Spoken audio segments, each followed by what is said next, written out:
Bon, on ne va pas se mentir. Il devient de plus en plus compliqué de trouver une mission en freelance.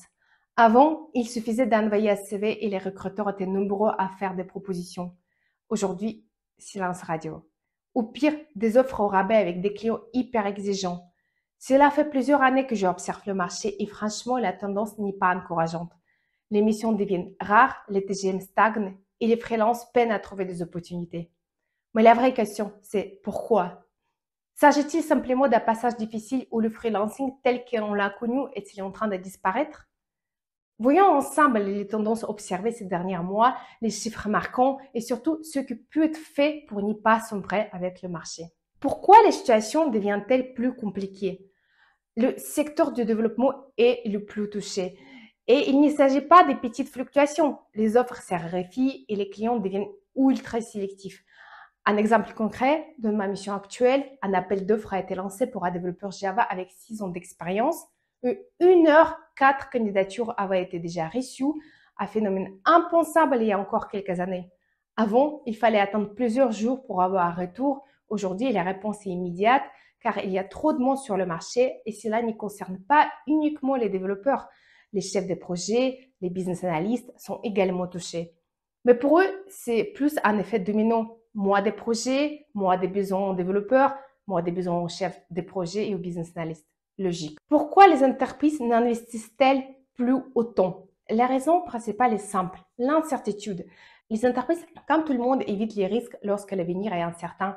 Et actuellement, entre une économie stagnante, des taux d'intérêt élevés, l'inflation, une instabilité politique et l'IA qui chamboule tout, ce n'est pas vraiment le moment idéal pour investir massivement dans des projets IT. Quelques chiffres parlants. Les investissements ont baissé de 5% en 2024. Les levées des fonds sont en chute libre. Moins d'argent investi, moins de projets, moins de missions freelance. Et puis, il faut être honnête, l'IA change la donne.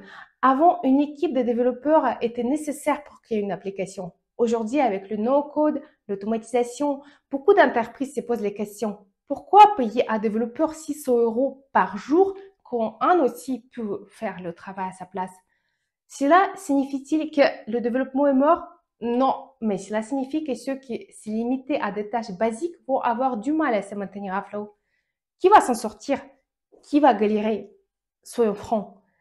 Ceux qui s'en sortiront, ce sont les freelances avec une spécialisation forte, capables de comprendre les enjeux globaux et d'adapter leurs compétences à différentes technologies et contextes. Exemple, un développeur spécialisé au backend Java, mais qui maîtrise aussi les bases de données, le cloud et un peu de DevOps.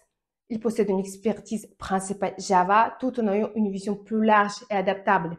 Un chef de projet ayant débuté au développement, capable de dialoguer avec les équipes techniques, les clients et les commerciaux. Ce type de profil est ultra recherché car il fait le lien entre plusieurs domaines. Les experts en cybersécurité, en IA, au cloud, ceux qui savent vendre leurs compétences, qui ont un réseau solide et qui ne dépendent pas uniquement des plateformes.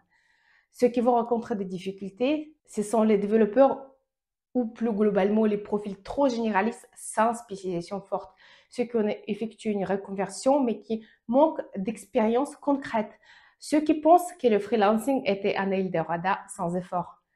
Soyons honnêtes, certains freelances qui auparavant recevaient 3 offres en 24 heures peinent désormais pendant des mois à décrocher une mission. J'ai même vu des collègues expérimentés se voir proposer des tarifs ridiculement bas. Un autre exemple, dans mon équipe, nous avons reçu le CV d'un développeur issu d'une formation en reconversion. Il était écarté immédiatement, non pas parce qu'il était incompétent, mais parce que les clients sont devenus ultra exigeants. Avec l'abondance des candidats, ils privilégient les profils avec des diplômes classiques. Est-ce injuste? Oui, mais c'est la réalité du marché actuel. Comment s'en sortir? Pour les freelances qui ne veulent pas s'écoler, voici 4 pistes. Se spécialiser dans un domaine porteur. Si l'activité se limite au développement web classique, les situations risquent d'être compliquées. En revanche, des domaines comme la cybersécurité, l'IA ou l'optimisation cloud offrent encore de belles opportunités. Savoir se vendre différemment. Il ne suffit plus d'envoyer un CV et d'attendre. Il faut se créer un réseau, être actif sur LinkedIn, montrer ses réalisations. Aujourd'hui, les freelances visibles et crédibles trouvent plus facilement du travail. C'est diversifié. N'y pas rester figé sur une seule technologie. Le marché évolue rapidement. Il est essentiel de suivre les tendances et d'adapter ses compétences aux conséquences. Le freelancing est-il mort? Non, mais il a changé. Autrefois, il suffisait de bon pour s'en sortir. Aujourd'hui, il faut être excellent. La moyenne n'y suffit plus. Les entreprises recherchent des freelances ultra compétents, autonomes et capables de travailler avec différentes technologies. Donc, pour ceux qui sont prêts à monter aux compétences, à évoluer et à prendre le marché au sérieux, il y aura toujours des opportunités. Mais pour ceux qui pensent pouvoir continuer comme avant, l'avenir s'annonce plus compliqué.